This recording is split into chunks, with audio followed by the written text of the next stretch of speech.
이원하 변호사의 사건 X파일. 개인이 무슨 말이 필요하겠습니까? 조사 잘 받았고 또 남은 조사가 또 있으면 성실히 받도록 하겠습니다. 계시는 사람이 말이 필요하겠습니다. 어쨌든 죄송합니다. 네. 술잔을 입에 대기만 했다던 가수 김호중 씨가 열흘 만에 술 마시고 운전했다고 인정했습니다. 크게 후회하고 반성하고 있다고 밝혔는데 증거로 꼽히는 차량 블랙박스 메모리 카드가 모두 사라진 것으로 드러났습니다. 증거인멸 혐의를 받는 소속사 본부장은 경찰에 메모리 카드를 삼켰다고 진술한 걸로 확인됐습니다. 경찰이 음주 교통사고를 내고 달아난 혐의를 받는 가수 김호중 씨에 대해 구속영장을 신청했습니다. 도대체 언제쯤이면 이런 뉴스 좀 그만 볼 수 있을까요? 잊을만 하면 보도되는 유명인들의 음주운전 실태. 이번엔 전 국민적인 사랑을 받아온 트로트 가수죠. 김호중 씨가 그 주인공이 됐습니다. 사건 그 자체도 문제입니다만 대중을 더 실망하게 했던 건 사건 이후 보여진 그의 말과 태도였죠. 처음엔 본인이 아니라고 했다가 나중엔 본인이 운전했지만 음주운전이 아니라고 했다가 또다시 음주운전이었다 죄송하다 말 바꾸기는 물론이고요. 논란인 와중에 콘서트를 강행하고 경찰에 늑장 출석하고 심지어 사고를 낸 후 편의점에서 맥주를 사 마시는 등 아주 치밀하게 계산된 듯한 행동까지 보였습니다. 이제 남은 건 경찰과 검찰의 몫일 텐데요. 과연 김호중 씨는 어떤 혐의로 어떤 처벌을 받게 될까요? 오늘 사건 X파일에서 자세한 내용 짚어보겠습니다. 안녕하세요. 이원하 변호사의 사건 X파일 이원하입니다. 오늘은 로엘 법무법인 황근주 변호사와 함께합니다. 변호사님 오래간만입니다. 안녕하세요. 로엘 법무법인의 황근주 변호사입니다. 오늘 다뤄볼 사건 파일 바로 열어보죠.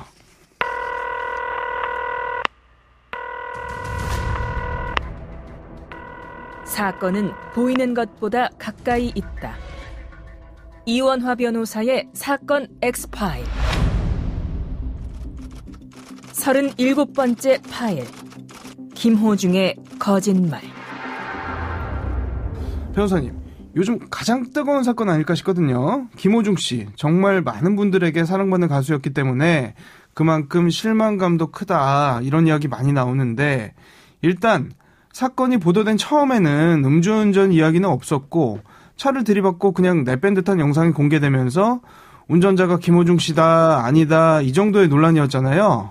네, 그렇습니다. 논란이 된 사고는 이번 달 9일 밤에 서울 강남구 신사동 이면도로에서 김호중 씨 소유의 벤틀리 SUV가 도로가에 정차돼 있던 기아 니로 택시를 충격한 사고인데요. 처음에는 김호중 씨 자신이 운전한 것이 아니라고 진술했는데 계속되는 추궁에 운전 사실을 인정한 것으로 전해졌습니다. 그러다가 음주운전 가능성 이야기가 나온 거는 행적조사하면서부터죠? 네, 그렇습니다. 사고 전에 주점에 방문했던 사실이 알려지면서 음주운전 가능성이 있다는 얘기가 나왔죠. 그런데 처음에는 음주운전 절대 아니다 그랬어요? 네, 맞습니다.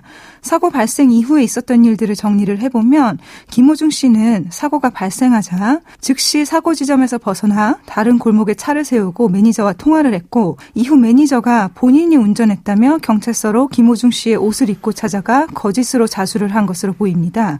매니저가 거짓으로 자수하고 몇 시간 뒤에 이번에는 김호중 씨가 경찰서로 찾아가 자신이 운전한 것이 맞다며 시인을 했죠. 그런데 김호중 씨가 경찰에 찾아간 것이 사고 발생 약 17시간이 지난 다음이어서 혹시 음주운전을 했기 때문에 뒤늦게서야 경찰에 간 것 아니냐는 얘기가 나왔습니다.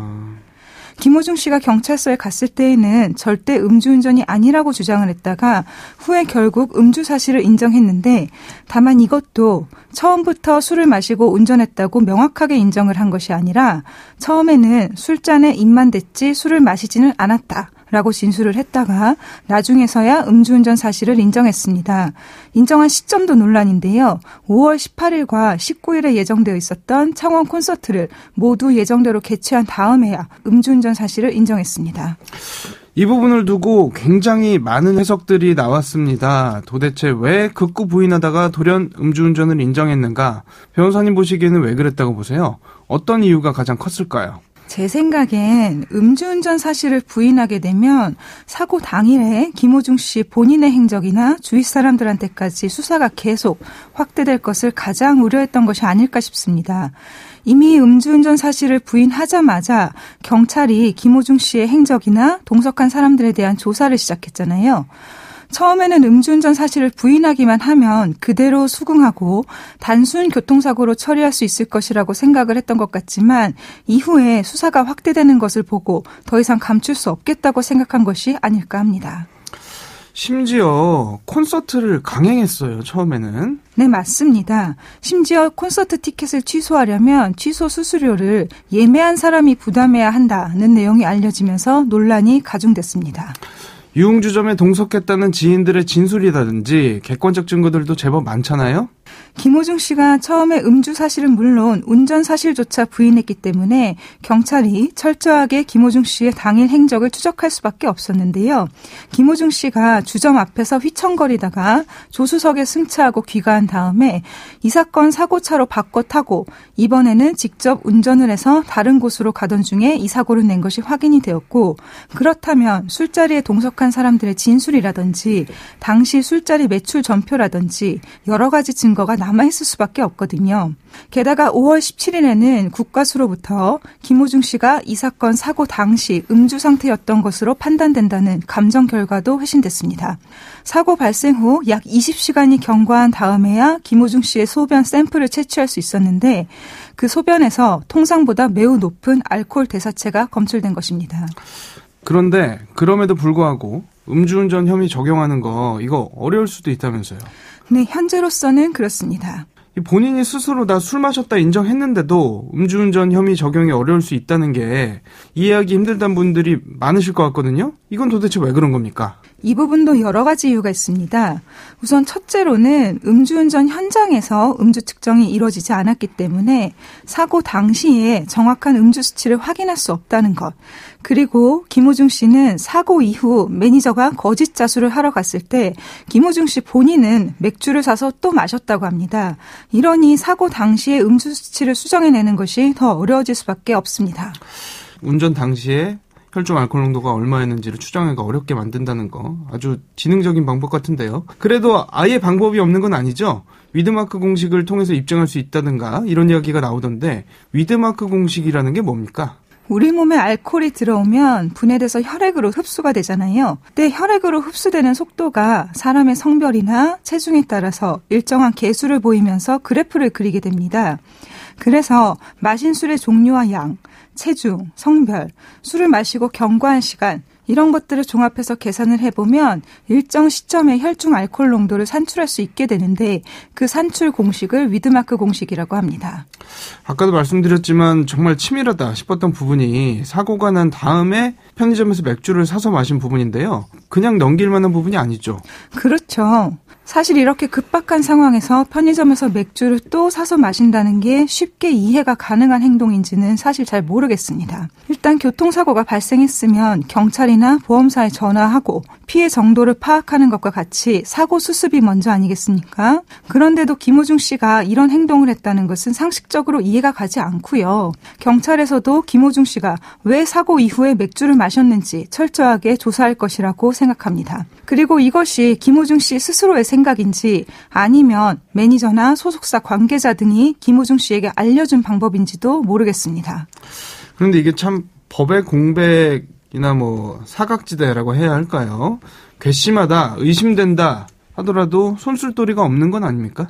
여기서 구분을 해야 될 것이 있는데요. 김호중 씨가 음주운전을 하고 교통사고를 낸 뒤 도망했다는 사실과 김호중 씨가 이후에 추가로 맥주를 더 마셨다는 사실은 구분해서 살펴봐야 됩니다. 김호중 씨가 사고 이후에 추가로 술을 마셨다고 해서 사고 사실이나 도주 사실에 대한 법적 책임을 피해갈 수는 없거든요. 그래서 설령 추가로 술을 마신 부분에 대해서는 형사 책임을 부담하지 않게 되더라도 사고 사실에 대해서는 형사 책임을 부담하게 될 것이고 이 경우에는 추가로 술을 마신 부분에 대한 것도 상당히 참작이 될 것이라고 봅니다. 이번 사고가 발생하고 난 뒤에 대검찰청은 음주 사고를 내고 도주한 뒤 고의로 추가 음주를 하면 음주 측정 거부와 동일하게 형사처벌을 하는 규정을 신설해달라고 법무부에 입법 건의를 했습니다. 근데 그 법이 이제 소위 김호중법 마련된다고 해도 김호중 씨 본인 사건에는 적용이 어려운 거죠? 아마도 김호중 법이라는 것이 만들어져도 김호중 씨 본인 사건에는 적용하기 어려울 것으로 보이는데요. 신설되는 형사처벌 규정은 원칙적으로 소급표를 갖지 못합니다. 즉 앞으로 일어난 일에 대해서만 적용이 되는 것이고 이미 일어난 일에 대해서는 적용이 될 수가 없습니다. 형사처벌 규정을 신설하면서 소급표를 인정해버리면 행위 시에 범죄가 되는 경우에만 처벌한다는 형사법의 원칙에 반하게 됩니다.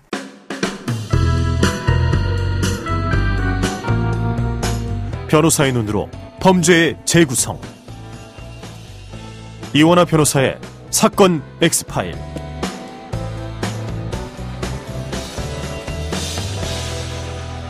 저희가 현재 이 방송 녹음하고 있는 날짜가요. 5월 23일 목요일입니다.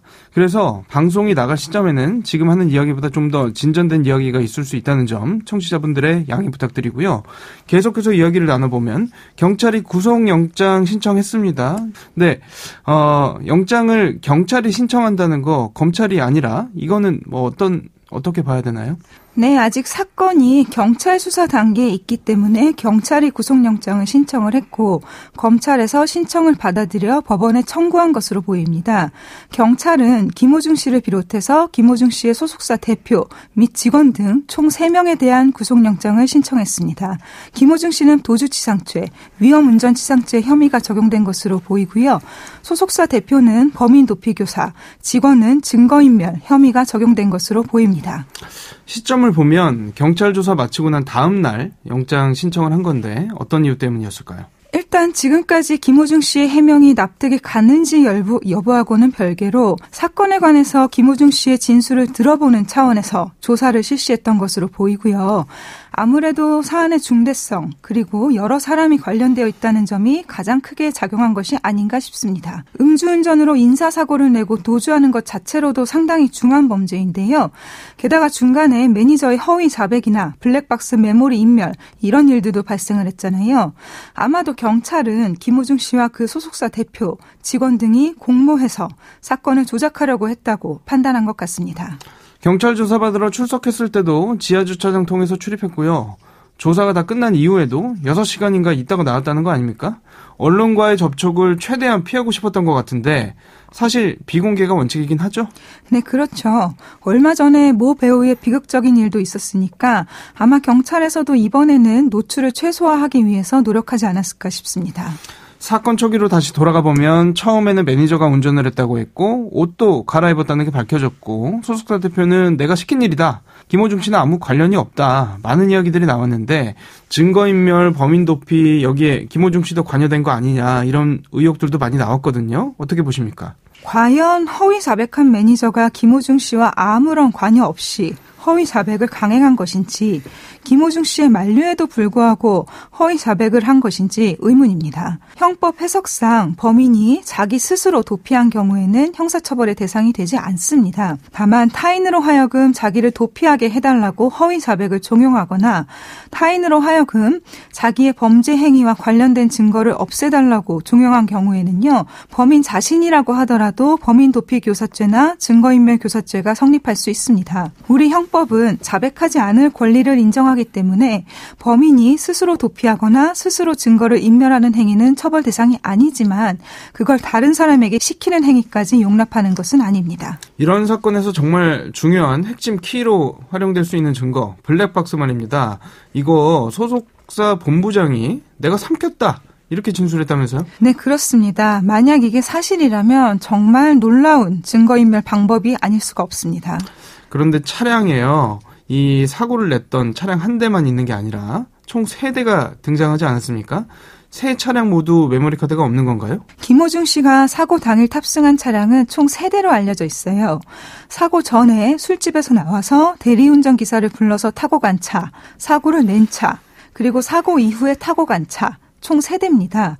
그런데 사고 전에 술집에서 나와서 대리운전 기사를 불러 타고 간 차와 사고 이후에 타고 간 차에는 원래부터 블랙박스 메모리 카드가 없었다고 하고요. 사고를 낸 차에 있던 메모리 카드는 소속사 본부장이 삼켜버렸다고 합니다. 결국에는 세 대 모두 블랙박스 메모리 카드가 남아있지 않은 상황입니다. 일부러 없앤 건지 아닌지 이건 어떻게 입증할 수가 있습니까? 이미 소속사 본부장이 자기가 삼켜버렸다고 진술하지 않았습니까? 일부러 없앤 사실을 자백한 거라고 볼 수밖에 없을 것 같습니다. 변호사님, 최근까지 검찰에 몸담고 계시잖아요. 이번 사건에서 가장 주목할 부분, 가장 핵심은 뭐라고 보세요? 여러 가지 쟁점이 있을 것 같습니다만 저는 사실 사고 동영상을 보고 진짜 깜짝 놀랐습니다. 처음에는 김호중 씨가 교통사고를 내었다고 하길래 밤에 운전을 하다가 도로가에 세워진 차를 살짝 긁고 지나갔나 보다 정도로 생각을 했거든요. 그런데 공개된 영상을 보니까 아예 측면에서 제대로 들이받은 수준이더라고요. 이 정도로 사고를 낸 상황이면 이미 만취 상태 아니었겠나. 사고 장면만 보더라도 상당히 술에 취한 상태가 아니었나 싶은 생각이 들고요. 사고 자체도 조용한 밤에 이 정도로 충돌했으면 엄청나게 큰 소리가 났을 텐데 그대로 도주했다는 건 도주의 고의도 명백하다고 볼 수밖에 없을 것 같습니다. 그리고 사고 후에 소속사 대표와 직원 등과 가세해, 허위 자백이나 블랙박스 메모리 파손 이런 사태들이 줄줄이 이어졌는데요. 아무리 김호중 씨의 인기가 높고 경제적인 영향력이 크다고 하더라도 우리나라 형사사법 체계를 너무 경시하는 것이 아닌가 하는 생각이 들더라고요. 이만한 사건을 저지르고 콘서트를 그대로 강행한 것도 그렇고요. 너무 경솔했던 것 같습니다. 이른 감이 있습니다만 이 질문 드릴 수밖에 없을 것 같아요. 처벌 수위 어느 정도로 나올까요? 실현 가능성이 있다고 보십니까? 피해자와 합의가 어느 정도 이루어지느냐도 중요한 문제지만 증거인멸이나 범인 도피는 피해자가 있는 범죄가 아니잖아요. 설령 사람이 다친 교통사고라고 할지라도 피해자와 원만히 합의되면 최종적으로는 상당한 선처를 받을 수 있을 텐데 증거인멸이나 범인 도피는 국가의 형사사법 기능에 대한 침해 행위를 그 대상으로 한단 말이죠. 그렇다면 실형이 선고될 가능성도 상당히 높지 않겠나 하는 생각이 들지만 그래도 일단은 향후 김호중 씨나 관련자들이 수사나 재판 과정에서 어떻게 대처하는지도 감안해야 할 것 같습니다. 사건 엑스파일 오늘은 음주운전 뺑소니로 논란이 일고 있는 가수 김호중 씨 사건 짚어봤습니다. 오늘 준비한 내용은 여기까지입니다. 여러분은 모두 변호받아 마땅한 사람들입니다. 사건 엑스파일 여러분 고맙습니다.